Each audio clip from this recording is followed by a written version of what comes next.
करोति वाचालं लङ्घयते गिरिं यत्कृपात्तमहं वन्दे परमानन्दमाधवम् श्रीमन्मदनगोपालं बृन्दारण्यपुरन्दरम् श्रीगोविन्दं प्रपद्येऽहं दीनानुग्रहकारकम् वन्दे मुकुन्दमरविन्ददलायताक्षम् कुन्देन्दुशङ्खदशनं शिशुगोपवेशम् इन्द्रादिदेवगणवन्दितपादपीठम् वृन्दावनालयमहं वसुदेवसूनुम् नवजलधरवरनं चम्पकोद्भासिकरणम् विकसितनलिनाश्रियं विस्फुरन्मन्दहास्यम्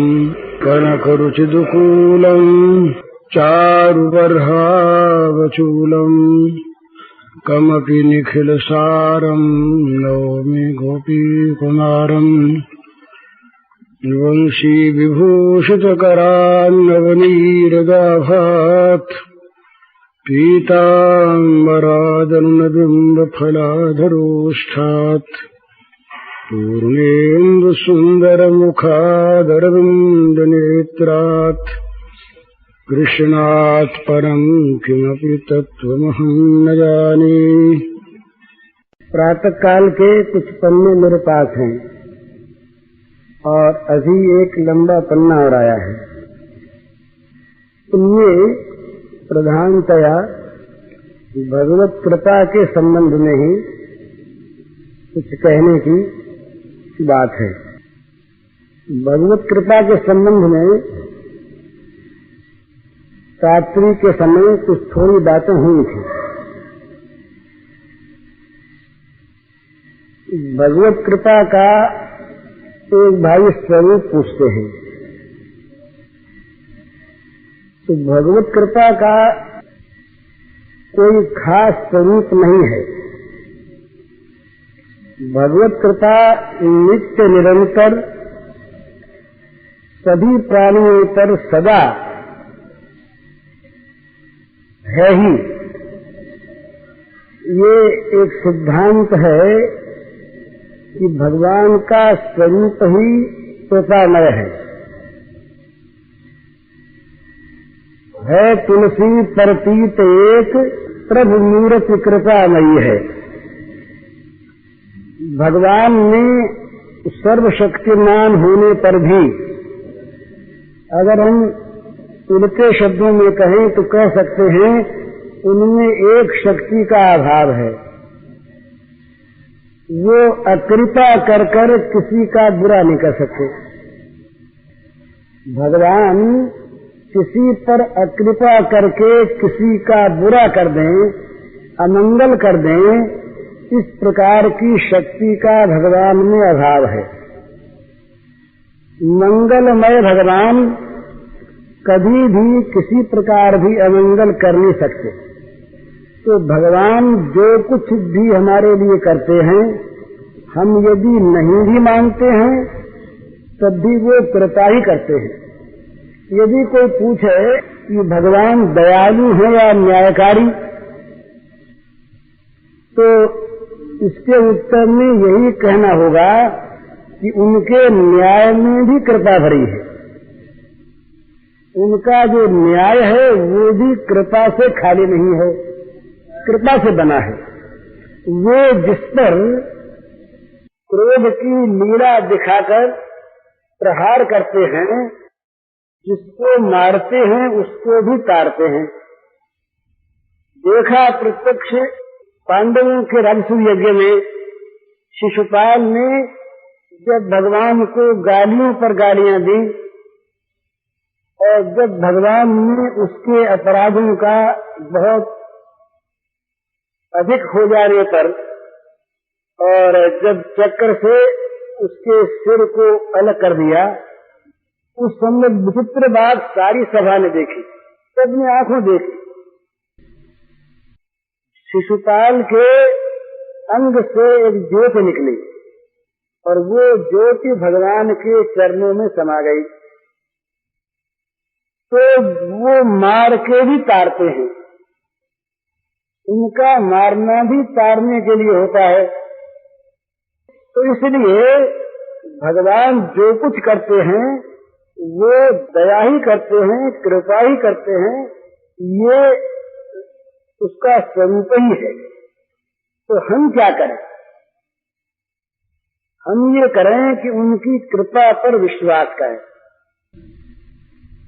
जो कुछ भी हमारी दृष्टि में बुरा और अच्छा, अनुकूल और प्रतिकूल जो कुछ हमारे लिए हो रहा है वो सब का सब भगवान की कृपा से ही हो रहा है। जिसको हम प्रतिकूल मानते हैं उसमें भी भगवान की कृपा भरी है। भगवान के समान कोई सर्वज्ञ नहीं है। हम देखते हैं बहुत थोड़ी दूर की चीज, हमारी जो दृष्टि है वो दूरदर्शी नहीं है। मानव जीवन के अंत तक हम कल्पना करके देख लेते, इससे आगे नहीं बढ़ते। लेकिन भगवान तो देखते हैं अनंत काल के बाद, किस काल में किसका कैसे भला होगा। एक जगह इस प्रकार की एक कथा आती है, बड़ी रोचक है। भगवान ने एक दिन नारद जी को साथ लिया और घूमने निकले। तो एक गांव में गए, उस गांव में एक बुढ़िया माई थी। बुढ़िया माई के एक परपोता था, पौत्र का लड़का, और सब मर गए थे। अब उस लड़के में बुढ़िया का बड़ा मोह, वो उसे बड़े स्नेह से पालती थी, बड़ी अच्छी भगवत भक्त, भजन करती। पर उस बच्चे में बड़ा स्नेह था, बड़ी ममता थी। वो बच्चे को लेकर ही रात दिन उसमें तल्लीन रहती। तो भगवान गए नारद जी के साथ, दो साधु गए, साधु के वेश में गए। तो बड़ा अच्छा उसने स्वागत सत्कार किया, महात्माओं का खिलाया पिलाया। जब महाराज वहां से चलने को निकले तो उसके उस बच्चे को मार डाला। नारद जी ने कहा, महाराज, नारद जी ने चुपके से कान में कहा, ये क्या किया आपने? इतना स्वागत सत्कार किया और उसका फल आपने ये दिया कि तुम चलो आगे बताएं। आगे बढ़े साहब। तो गए एक जगह, तो एक सज्जन का मकान था, वहां बड़ा स्वागत सत्कार उनका हुआ। और स्वागत सत्कार होने के बाद खा पी कर जब वहां से चलने लगे तो वहां का एक हार उठा कर ले चले। महाराज ने कहा, महाराज ये क्या किया आपने? फिर कहा, चलो सुन, ये जितने दृष्टांत होते हैं ना, ये एक देशी हुआ करते हैं, इनसे सबक नहीं लेने चाहिए। फिर साहब आगे बढ़े तो एक बड़ी सुंदर अच्छी बिल्डिंग थी, पहरा लग रहा था। वहां जाने लगे तो पहरेदार ने रोका, कहाँ जा रहे हो? तो कहा, बाबू से मिलना है। तो कहा, बाबू अभी आराम कर रहे हैं, नहीं मिल सकते। मिलना है जरा, जोर से कहा तो दरबान ने धक्का दिया जरा पकड़ के, तो महाराज जी गिर पड़े। वहां से जब चलने लगे तो वो हार वहां डाल दिया। महाराज जी ने कहा, महाराज ये क्या किया? यहाँ जहाँ धक्के लगे मार पड़ी, वहां तो आपने हार डाल दिया। और जहाँ सारे सत्कार वहां हार ले चले। और बुढ़िया मैया बेचारी ने इतनी सेवा की, उसके बच्चे को ही मार दिया। तब भगवान ने कहा, अच्छा चलो हमारे साथ। तो ले गए वैकुंठ में। वैकुंठ में देखा तो वो बच्चा जो था वो भगवान का पार्षद बना बैठा। और 2 घंटे 3 घंटे बाद ही बुढ़िया माई वहां पर विमान में बैठी और बड़ी बड़ी देवताओं के द्वारा पूजित हुई चली आ रही। तो नारद जी से कहा, ये देखो, इस बच्चे का तो वहां का आयु काल समाप्त हो गया था, ये तो मरता ही। और वो बुढ़िया अगर ये न मरता तो इसके मोह में मुझको भूलने लगी थी। तो ये जब मर गया तो बुढ़िया ने तमाम मन की वृत्तियों को मुझ में एकदम लगा दिया। अंतकाल में उसकी वृत्ति मेरे में लगकर तल्लीन हो गई, तो वो तो मेरे यहाँ ऐसे आ गई। और इसकी मृत्यु में मैं निमित्त बना, ये भी यहाँ आ गया। तो बताओ मैंने दोनों का भला किया या किसी बुरा किया? अब बोले उन दोनों का हाल देखो, चलो जरा उनके जो आगे का हाल है वो तो पीछे मिलेगा, वो तो अब तक मरे भरे नहीं है ना। अब उनके घर चल के हाल देखो। तो क्या था, जिसके यहाँ वो हार ले आए थे उसके यहाँ कुछ बदमाशों ने, शरारती लोगों ने, ठगों ने उसको अपने फंदे में ले रखा था। तो वो साधु के नाम पर, महात्मा के नाम पर, भक्त के नाम पर आते फटे ले जाते, उसको मालूम होता नहीं ठगी की चीज। अब वो हार जाने से सावधान हो गया, अब वहां पर ठगों का आना बंद हो गया बिल्कुल। तो वो बड़ी विपत्ति से बचा। और जिसके यहाँ धक्के पड़े वहां साधु महात्मा के लिए कभी कोई स्थान था ही नहीं। तो दरबार ने जाकर के हार ले जाकर बाबू को दिया कि ये हार है। तो कहा कहाँ से आया? तो कहा एक दो साधु आए थे और वो ऊपर आपसे मिलना चाहते थे। तो बोले तुमने तो निकाल दिया ना? बोले हाँ, उसी वक्त निकाल दिया धक्का दे करके। तो बोले हार कहाँ से आया? बोले हार वो डाल गए। अरे बोल तो तुमको लाना चाहिए था। अब बोले तो साधु महात्मा आया करे उसको हमारे पास ले आया करो, उनका सत्कार करेंगे। तो यहाँ सब समागम हो गया। अब बताओ हमने भला किया या बुरा किया? तो ये दृष्टांत है, ये लंबा चलता है। पर कहने की बात ये है कि हम देखते हैं बहुत नजदीक की चीज, भाई बच्चा मर गया तो बड़ा दुख है। बच्चे के लिए हम क्यों रोते हैं? हमारी बच्चे में ममता थी इसलिए रोते हैं। तो बच्चे बहुत मरते हैं, अड़ोस पड़ोस में मरते हैं, गांव में मरते हैं, देश में मरते हैं, न मालूम कितने बच्चे मरते हैं। पर जिस बच्चे में हमारा ममत्व है, हमारी ममता जहाँ पर है वहाँ रोते तो रुलाती है, वो ममता बच्चा नहीं रुलाता। और हम उसमें ये भूल जाते हैं कि मरकर जाने वाले बच्चे का कल्याण हुआ या अकल्याण, ये कहाँ जा रहा, कहीं जा रहा है। लाला बलदेव सिंह जी ने तो उसकी सुनी हुई बात है कि जब जवान लड़का मरने लगा तो उसके पास बैठ करके उसको समाचार देने लगे कि वहां जाके ये कहना। ऐसी घटनाएं और भी होती हैं। तो बच्चा मरता है, ये कहाँ जाता है, क्यों जाता है, इसको भगवान जानते, हम नहीं जानते। हम तो देखते हैं मर गया। पांचों पांडव मर गए, उसके बाद ये देखा कि भाई अर्जुन कहाँ गया, क्या हुआ। तो युधिष्ठिर महाराज ने पता लगाया। तो पता लगाते लगाते हुए पहुंचे दिव्य लोक में। वहां जाकर के देखा कि भगवान स्वयं शरीरधारी वहां विराजमान है और भगवान के आयुध और भगवान के आभूषण शरीर धारण किए हुए सेवा कर रहे हैं और उन्हीं में अर्जुन है। तो यहाँ तो अर्जुन मरा, तो अर्जुन मर के गया कहाँ? तो इसलिए जो कुछ भी यहाँ पर भला बुरा हमको प्राप्त होता है उसमें भगवान हमारा मंगल करते हैं। उस मंगल को हम समझते नहीं, भगवान जानते हैं। इसलिए प्रत्येक फल भोग में भगवान की दया का अनुभव करना चाहिए।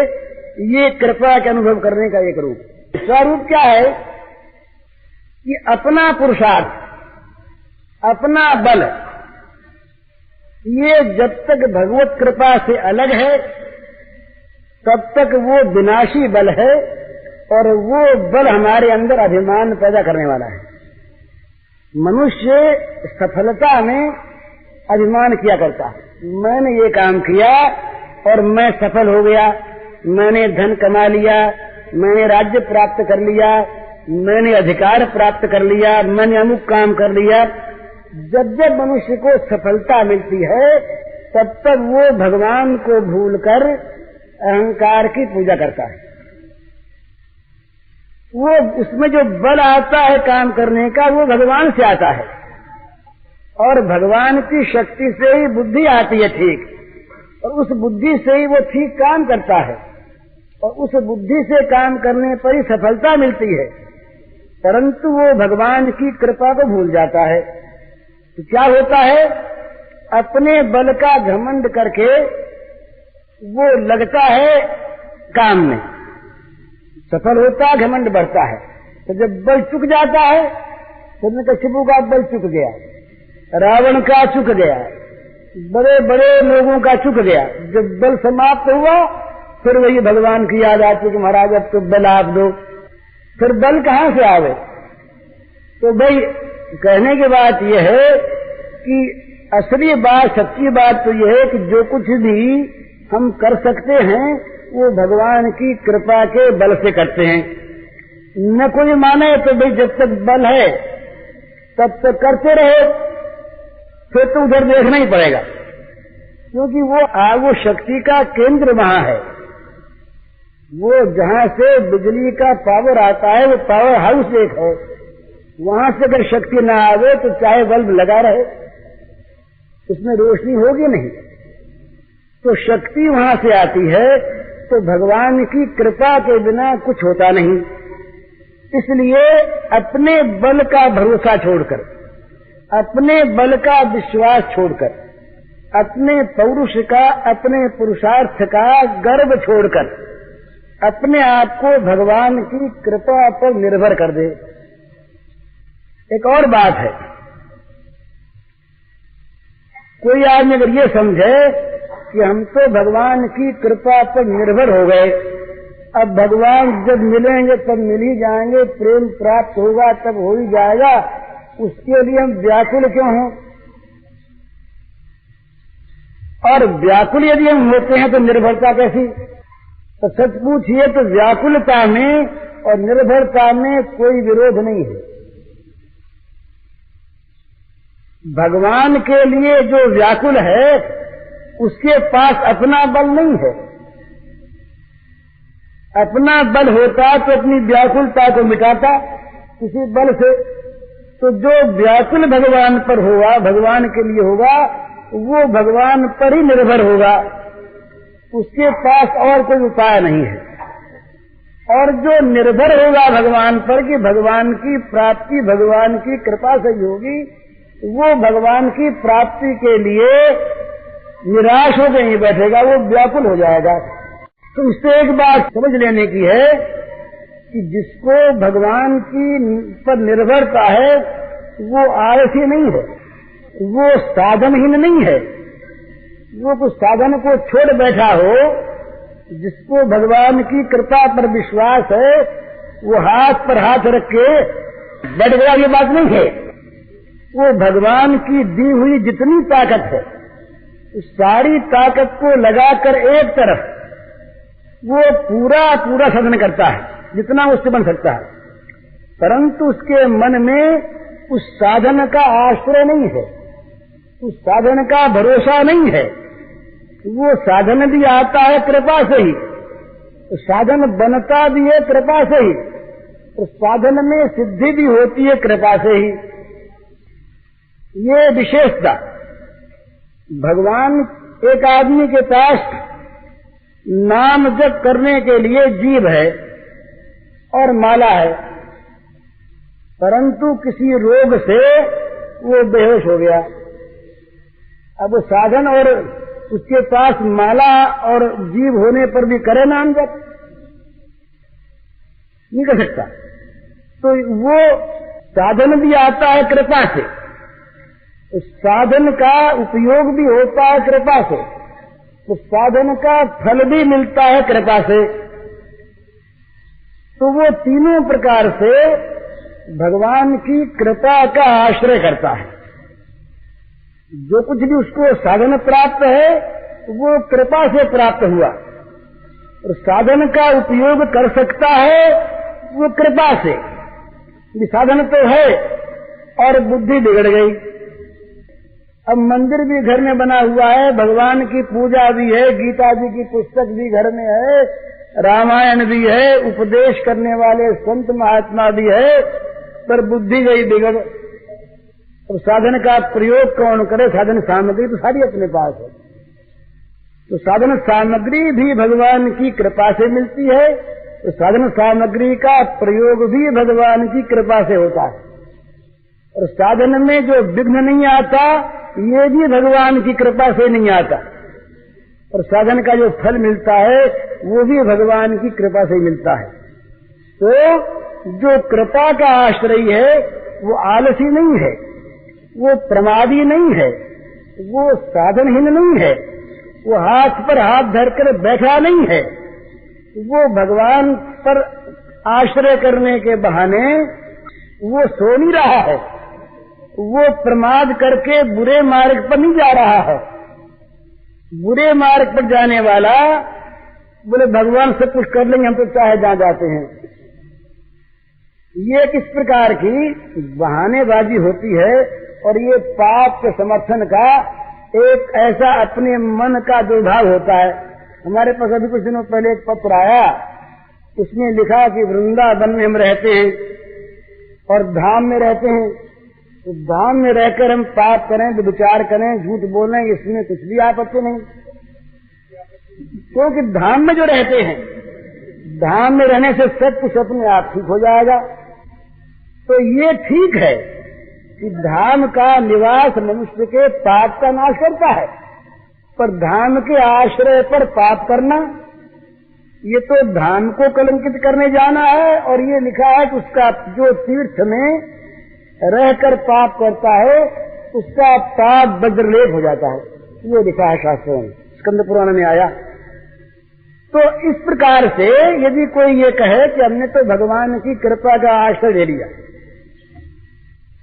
अब वो कृपा हमें चोरी में भी सफलता देगी, वो कृपा हम किसी को लूटेंगे उसमें भी हमारी सहायता करेगी, वो कृपा हम दुराचार करेंगे उसमें भी हमारी सहायता देगी, और वो कृपा हम कुछ भी काम न करके और दिन भर सोएंगे तब भी सहायता देगी।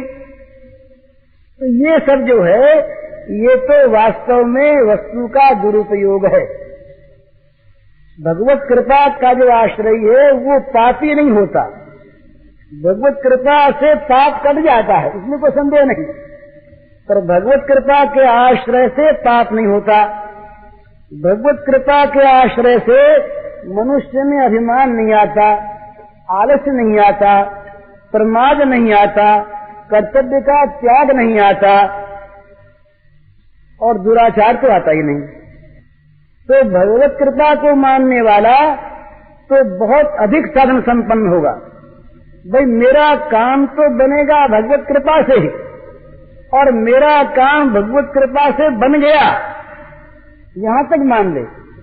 भगवत कृपा का जो आश्रय होता है, वो ये भी क्यों माने कि मेरा काम बनने वाला है। जहां कृपा का आश्रय किया और जहां कृपा पर विश्वास किया, और ये बिल्कुल सत्य है, भगवान के कृपा पर जिसने विश्वास कर लिया, वो भगवान की कृपा से मुक्त हो गया, उसका काम बन गया। अगर कहीं शक संदेह हो तो उसको भगवान का देते हैं। एक बार की बात है, द्वारिका की। द्वारिका में रहे एक ब्राह्मण, और उस ब्राह्मण के जब पुत्र होता था तो मर जाता था। तो एक बार भगवान श्री कृष्ण द्वारिका में थे, उस समय अर्जुन भी उनके पास आए हुए थे। तो अर्जुन भगवान के बड़े प्रेमी, बड़े स्नेही और भगवान के अत्यंत कृपा पात्र, भगवान की कृपा पर इनको बड़ा भरोसा रहा। तो पांडवों में अर्जुन और द्रौपदी, ये दो ऐसे थे, ये भगवान की कृपा पर इनका बड़ा भरोसा था, अत्यंत भरोसा था।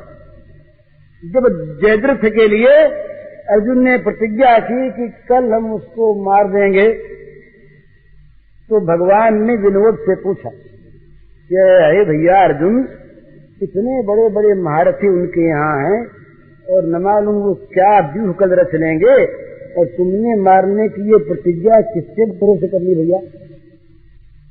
अर्जुन हंसे। अर्जुन ने कहा मैं भरोसा भी क्या मेरे को दूसरे का है क्या? तो भगवान ने कहा बस ठीक है। इसी पर उस दिन मैंने कहा था रात भर भगवान ने प्रलाप लीला की। तो यहाँ भी ऐसे ही हुआ। द्वारिका में जब वो ब्राह्मण का बालक मरा और मरने पर वो अपने बच्चे को लेकर के राज दरबार में ब्राह्मण आया। उस जमाने की बात थी जिस जमाने में पिता रहते बच्चा क्यों मर गया, ये समस्या आई। मरता नहीं था और मर गया तो जरूर राजा का पाप है, शासन का पाप है। तो बच्चे को लेकर के वो ब्राह्मण आया और ब्राह्मण ने आकर के कहा कि देखो ये कितने असमर्थ हैं, कितने अयोग्य हैं कि इनके राज्य में और मेरा बच्चा मर जाता। तो इनको जरा अपने गांडीव का बड़ा दर्प रहा अर्जुन को, स्वाभाविक। अर्जुन ने कहा महाराज अब की बच्चा आपके हो तो मुझसे कहना, मैं अर्जुन हूं। था भगवान की कृपा के भरोसे सारा। तो बोले भाई अगर तुम न बचा सके तो न बचा सका तो मैं जल मरूंगा, कह दिया। और साहब अर्जुन वहां पर रहे ही। बच्चा होने वाला था तो ब्राह्मण ने आके कहा अर्जुन से कि महाराज बच्चा होने वाला। तो अच्छा मैं चलता हूं। तो अर्जुन गए। अर्जुन ने जाकर वहां पर अपने बाणों का इस प्रकार का एक पिंजर बनाया कि जिसमें काल का प्रवेश नहीं हो सकता। और स्वयं बाहर गांडीव लेकर के बैठ गए कि आवेगा तो हम देख लेंगे, हम कुछ जा नहीं सकता। महाराज काल की गति, भगवान की लीला, आश्चर्य हुआ कि बच्चा मरा नहीं, गायब हो गया। तो वो ब्राह्मण आकर के अर्जुन को धिक्कारने लगा कि अरे अब तक तो बच्चे की मैं लाश देख लेता था, ये तो मन में था कि मेरा बच्चा होकर के मर गया, चलो उसको गाड़ी आऊं। अब की बात तो तुम्हारे इंतजाम में ये हुआ कि बच्चे की लाश तक मुझे देखने को नहीं मिली, अब मैं क्या करूं? अर्जुन बड़े संतुष्ट, अब क्या करें? क्या भाई चिता बनाओ, क्या करते? जब चिता बनी तो भगवान आए। कहा अर्जुन जी क्या कर रहे हो? कहा महाराज ये हो गया। तो बोले यार ये तो बताओ कि तुमने ये बच्चे को जलाने की बात कह दी थी किसके बल पर? तो फिर वही बात बोले महाराज को दूसरा बल मेरे पास है क्या? तब बोले मरते क्यों हो फिर? मैं तो हूं यहां पर अभी।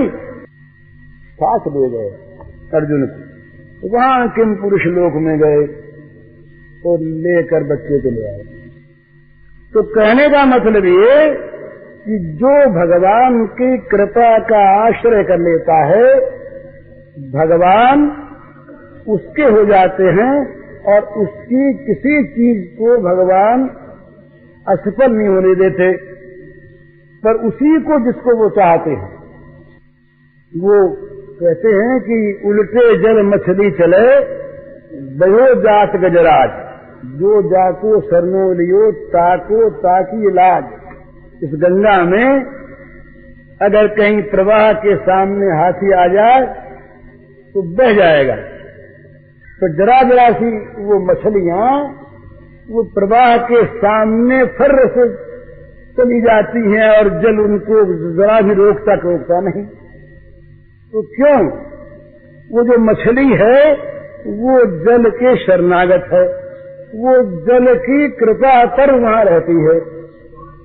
तो भगवान की कृपा का जिसको भरोसा है, भगवान की कृपा का जिसको अवलंबन है, वहां पर साधन संपत्ति का जुटाना भगवान का काम और उसकी रक्षा करना भगवान का काम और उसका फल देना भगवान का काम।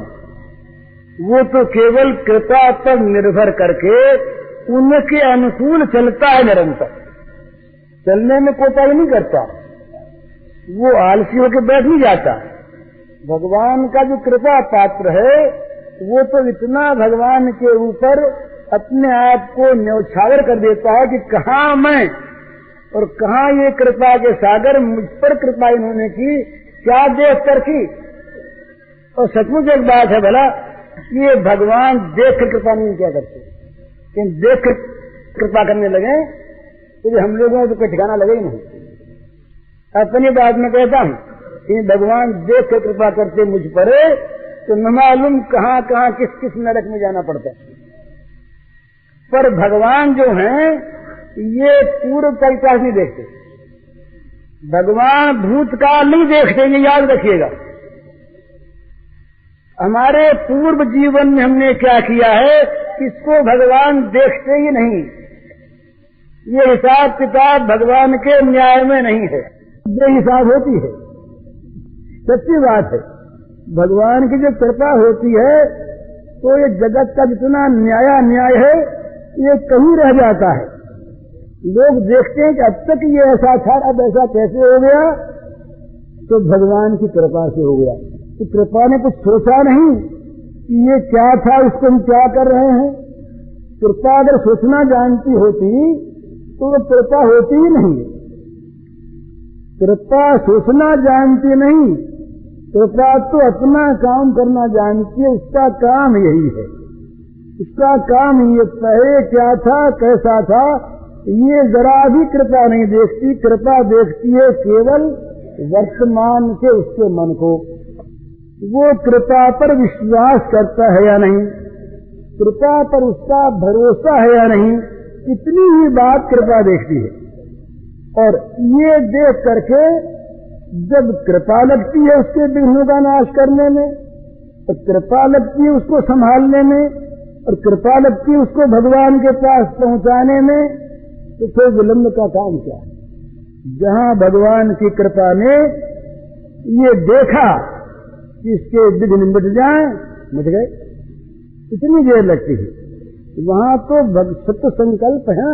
तो भगवान जब कृपा दृष्टि करके भीष्म से बोले कि भीष्म जी महाराज आप सुनाओ। भीष्म बोले महाराज आप सुनाओ। बोले नहीं अब तो सुनना आपसे है। तो कहा महाराज सुनाऊं कैसे, मेरे तो रोम रोम में पीड़ा हो रही है। भीष्म का शरीर इस प्रकार बाणों से युद्ध हुआ था कि 2 अंगुल जगह पे नहीं बची थी, ऐसा महाभारत में आता है। तो तमाम रोम रोम में बाण बिधे हुए। भीष्म ने कहा महाराज अपार यंत्रणा है, बोला नहीं जाता। महाराज ने जरा कृपा की आंख से देखा, कृपा की आंख से देखा, यूं देखा और देखते ही सारी पीड़ा नष्ट हो गई। ये बहुत मामूली बात है। भगवान की कृपा की आंख से देखने पर शरीर की पीड़ा नष्ट हो जाए, ये कोई बहुत बड़ी चीज नहीं है।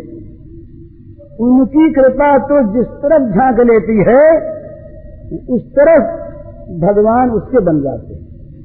कृपा भगवान को जितनी जल्दी लाती है कोई साधन नहीं लाता। जितने साधन हैं उस सारे के सारे साधन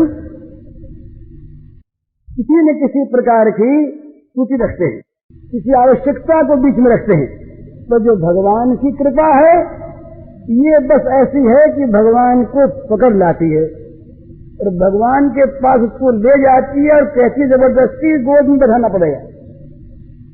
ये कृपा नहीं ताकत है। श्रीमद् भागवत के टीका में सनातन गोस्वामी ने ये लिखा है कि भगवान की कृपा शक्ति की तुलना इस शक्ति से होती नहीं। कृपा शक्ति जहां अपना काम करने लगती है वहां भगवान की सारी शक्तियां उसके साथ होकर उस कृपा की सहायता में लग जाती है।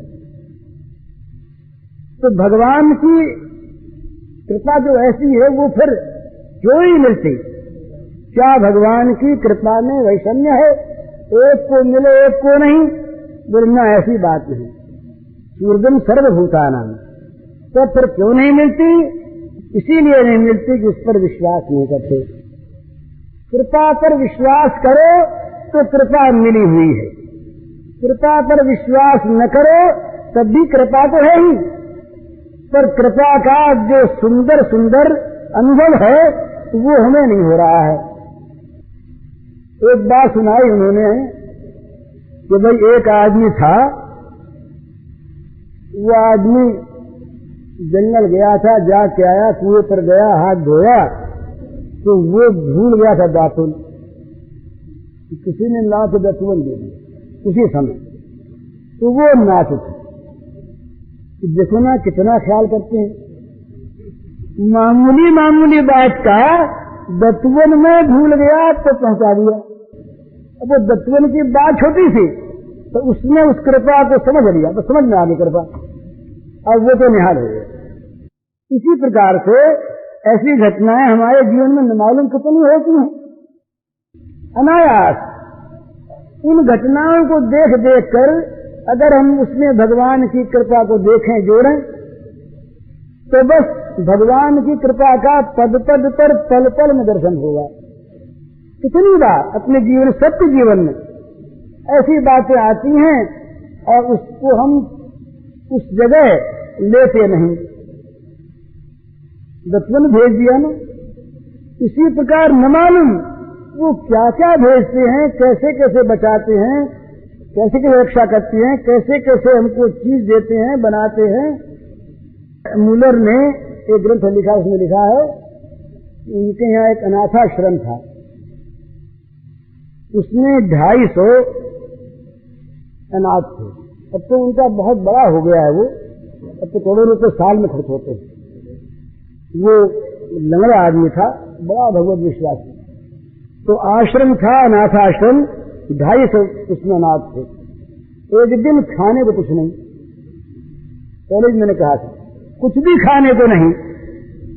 तो वहां जो भंडारी था, रसोईया, खाने को देने वाला, उसने आकर के कहा कि कुछ खाने को नहीं, 9:45 बजे का सामान है नहीं, रसोई कुछ बनी नहीं, 9:45 में घंटी बजा करती है उन विद्यार्थियों के लिए, तो क्या करें। मुलम ने कहा घंटी बजा दो। उसको बड़ा आश्चर्य हुआ कि घंटी तो बजा देंगे, पर ये बच्चे खाएंगे क्या। घंटी बजा दी, 2 घंटे और बचती थी। जब 5 मिनट बाकी रही तो दूसरी घंटे का टाइम हुआ, तो फिर आया, बोले इंतजाम तो कुछ हुआ नहीं है, क्या करें। बोले घंटी बजा दो। अत्यंत सरल विश्वास से कहा घंटी बजा दो। घंटी बज गई। वो देखता है कि 5 मिनट में क्या होता है, कि घंटी बजा दो तो कह दिया, ये कह देते कि भाई कुछ देर ठहरो, इंतजाम करते हैं, बच्चे देर से आओ। उससे विश्वास नहीं था। घंटी बज गई। अब जब वो आखिरी घंटे बजने को थी, 10 बजे थी, 1 मिनट पहले वो आया, उसने कहा अब क्या करें, क्या घंटी बजाओ। उधर घंटी बजी, बच्चे खाने को आए, उधर सामान आ गया और सामान लाके उसने ये कहा कि भाई एक दावत थी जगह पर, कोई पार्टी थी होटल में, और वो पार्टी किसी कारण से हुई नहीं। तो हमारे मालिक ने ये कहा कि अभी ले जाओ 10 से पहले तो बच्चों में काम आ जाए। तो हम बड़े दौड़े आए वहां से, सामान देखे जिसमें काम आ जाए। अब पंक्ति बैठी और खाने की तरफ दिया गया। अब ये कैसे आया, उन्होंने ऐसी घटनाएं अपने जीवन की बहुत लिखी हैं। अंग्रेज है मूलर, तो ये मसले नहीं, ये तो अभी हुए, तो बहुत घटनाएं लिखी हैं। तो भी ये वो तो 10 बजे, वहां कई घंटे पहले सामान बना होगा, अब नहीं बना सामान कई घंटे पहले बना, आपको ठीक समय पर आ गया। तो भगवान की कृपा पर जिसका विश्वास होता है, भगवान अपने आप उसको देखते हैं, और अगर नहीं आना होता तो प्रयत्न करने पर नहीं आएगा, विघ्न हो जाएगा, आया हुआ नष्ट हो जाएगा, मिला हुआ मिट जाएगा। तो दोनों में ही भगवान की कृपा काम करती है। इसलिए जो भगवान की कृपा पर विश्वास करते हैं वो 3 बात मानते हैं कि मेरे पास जो कुछ है साधन संसार का या परमार्थ का, वो भगवान की कृपा से मिला है, और मैं इस साधन के द्वारा जो कुछ कर रहा हूं वो भगवान की कृपा से कर रहा हूं, और इसका जो कुछ भी फल मिलने वाला है या नहीं मिलने वाला है वो भगवान की कृपा से होगा। तो साधन में कृपा, साधन के उपयोग में कृपा और साधन के फल में कृपा, इस प्रकार निरंतर वो उस कृपा को देखता है। और कृपा को देखता हुआ करता क्या है? निरंतर उस कृपालु के अनुकूल काम करता है। ये स्वाभाविक है। जिसके हम आश्रित हैं, जिसने हम पर इतनी कृपा की, हम फिर क्या करेंगे? हम तो अपने जीवन को उसके अनुगत बना देंगे। जिस प्रकार वो चाहता है, जैसे जीवन को चाहता है, जो कराना चाहता हम ध्यान में रखेंगे कि हमारी कोई चीज ऐसे कृपालु स्वामी के विपरीत न हो जाए। इसलिए हमारा जीवन सेवामय जीवन हो जाएगा। जो भगवान की कृपा पर निर्भर करता है उसका जीवन भगवान की सेवा का जीवन हो जाता है, क्योंकि उसका और काम ही रहता है। जो काम करता है वो भगवान की सेवा के लिए करता है और ये मानता है कि काम जो मैं कर रहा हूं ये भी उनकी ताकत से कर रहा हूं, अपनी शक्ति से नहीं, अपनी बुद्धि से नहीं। कृपा का जो आश्रय है उस सब कामों में सर्वत्र भगवान की कृपा को देखता है, नाचता है। ये कितनी कृपा की! एक एक बात उसके सामने आती है तो उसको कृपा यूं दिखती है कि मानो ये तो साक्षात हमारे सामने कृपा आकर के नाचने लगी। तो वो उस कृपा में डूबा रहता है, तन्मय रहता है, तल्लीन रहता है। उसको सब और भगवान की कृपा दिखती है। और कृपा दिखने पर क्या होता है? उसे चिंता और भय नहीं होता। जो भगवान का कृपा पात्र है उसको न चिंता है न उसको भय है। भगवान की कृपा अपने आप उसको संभालती है, उसका काम करती है। और जैसा जहां पर रूप दिखाना होता है दिखाती, कहीं मौत बन के आती है, कहीं मित्र बन के आती है, कहीं शत्रु बन के भी आती है। कृपा का एक रूप नहीं आने का, कृपा के विभिन्न रूप हैं, अलग अलग रूपों में आती है। पर जो पहचान लेता है उस कृपा को, वो चाहे किसी नकाब को डाल करके वो आवे, किसी वेश में आवे, वो जान लेता है कि ये कृपा आई है, कृपा आई है, तो जान के उसका स्वागत करता है। वो भगवान की कृपा को पहचानता है, वो जो कृपा पर विश्वास करता है, पहचान लेता है। एक हमारे एक सज्जन थे, उनके एक ऐसी घटना हो गई, दुर्घटना हो गई, तो उनको हमने पत्र लिखा सांत्वना का। उन्होंने उत्तर में लिखा कि इतने दिनों तक सत्संग किया मैंने, तो क्या भगवान की कृपा का इतना भी मेरे ऊपर प्रभाव नहीं पड़ा? इस घटना में मैं उनकी कृपा देखूं। बड़ी बुरी घटना थी। उनके जामाता का देहांत हो गया था, जवान लड़का था। भगवान की अकृपा देखूं, भगवान ने यहां भी कृपा ही की। तो ये तब पता लगता है जब प्रतिकूलता आती है। अनुकूलता में तुम सभी कह देते हैं भगवान की बड़ी कृपा है, पर जब प्रतिकूलता आती है, जब दुख आता है, जब विपत्ति आती है, जब संकट आता है, उस समय यदि हृदय भगवान की कृपा को उसमें देखता है और कृपा को देखकर प्रसन्न होता है, तब माना जाता है कि भगवान की कृपा में उसका विश्वास है। मुझे याद नहीं है कौन लड़की थी, मुझे बनारस में एक लड़की मिली थी कोई 10-12 वर्ष पहले। उस लड़की को की बातों से मैं चकित हो गया। छोटी उम्र की लड़की थी, शायद रंगून से या कहां से आई थी, और उसके पति का देहांत हो गया था साल भर पहले। उसने इस सारी चीजों को भगवान की कृपा में घटा लिया। उसने कहा मुझसे कि भाई जी, मुझ पर जितनी कृपा उतनी जगत में होगी किस पर। जिन विषयों को बड़े बड़े त्यागी सन्यासी लोग छोड़ा करते हैं, उन विषयों से मुझे भगवान ने दूर कर दिया। कितनी कृपा। मैं इन बच्चे वालियों को देखता हूं, ये बच्चों के लिए कितनी त्रस्त रहती हैं, रोती हैं, दुखी रहती हैं, आज बीमार हो गया, आज वो हो गया, आज हो गया, और मैं जो कितने स्वतंत्र हूं, मैं कितनी सुखी हूं। फिर न मालूम उस एक बंधन के पीछे कितने बंधन और पैदा होते, और न मालूम क्या क्या विपत्तियां मुझ पर आती। और मैं अगर वैसी होती तो मेरे मन में न मालूम बहनों की शोक, कपड़ों की शोक पैदा हो जाती, और वो मुझे न मिलते तो मुझे कितना दुख होता। उसने कोई 15-20 मिनट तक वो मुझे समझाती रही, इस तरह से कि मानो उसके लिए तो सारी सुख की सामग्री भगवान ने इकट्ठी करके भेज दी, और उस पर इतनी कृपा हुई जिसका पार नहीं। अब वो अगर रोती उसका वैद्य भी तो मिलता नहीं, वो अगर दुखी होकर कराती तो उसकी स्थिति वही रहती, किसी को गाली देती, किसी का विरोध करती तो पाप पल्ले बनता। और उसने उस सारी घटना को इस प्रकार से घटा लिया भगवान की कृपा में। ये कृपा से ही ऐसा हुआ। इसी प्रकार ये सच्ची बात है, जब बलि के धन का हरण हुआ, बलि के राज्य को भगवान ने ले लिया, स्वर्ग के राज्य को, मामूली बात नहीं।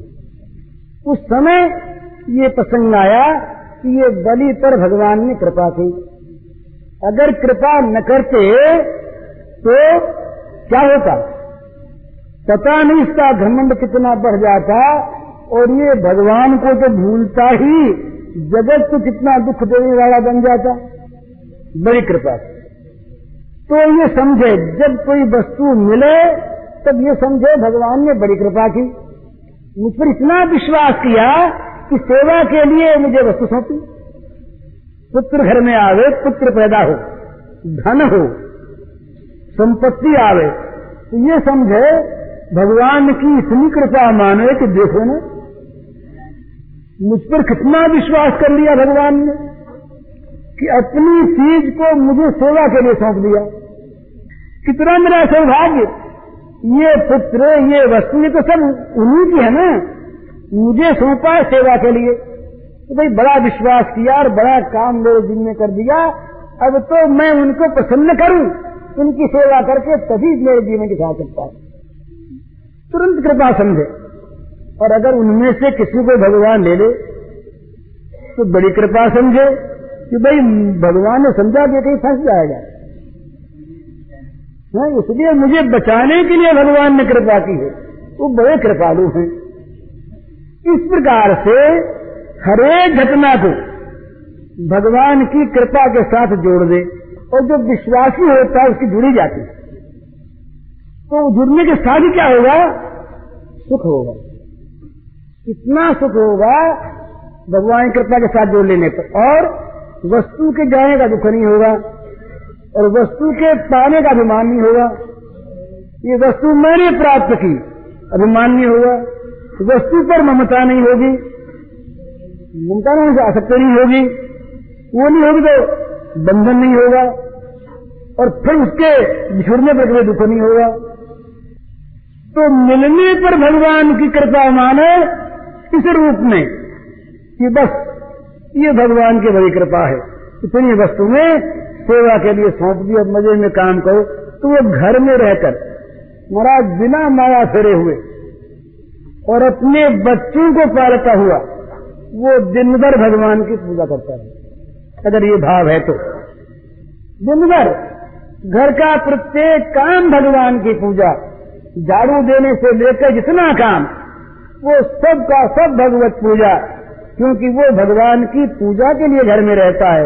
घर भगवान का मंदिर, जितने घर के मेंबर्स वो सारे के सारे भगवान के स्वरूप, जितनी वस्तुएं वो सारी की सारी भगवान की सामग्री। हम क्या हैं? उन वस्तुओं को संभालने वाले, सेवा करने वाले, ईमानदारी के साथ सेवा करें, अपना माने नहीं। न उस घर के नफे में हमारा हक है, और न उस घर की संपत्ति पर हमारा स्वामित्व है, और न उस घर के तमाम मेंबरों से हमारा कोई ममत्व का संबंध है। मानो सवै राम के नाते, बस भगवान के नाते से इनका नाता है, नहीं कोई नाता नहीं, नाता कोई है ही नहीं। भगवान के संबंध से इनका संबंध है। तो कहते हैं या जग में जहाँ लगिया तनु की प्रीति प्रतीति सगाई, सो सब तुलसीदास प्रभु ही सो सिमट यत छाई। कभी इस जगत में इस शरीर की जहाँ जहाँ प्रीति है, जहाँ जहाँ प्रतीति विश्वास है, और जहाँ जहाँ अपनेपन का संबंध है, आत्मीयता है, वो सारा का सारा सब जगह से सिमट कर एक भगवान में आ जाए।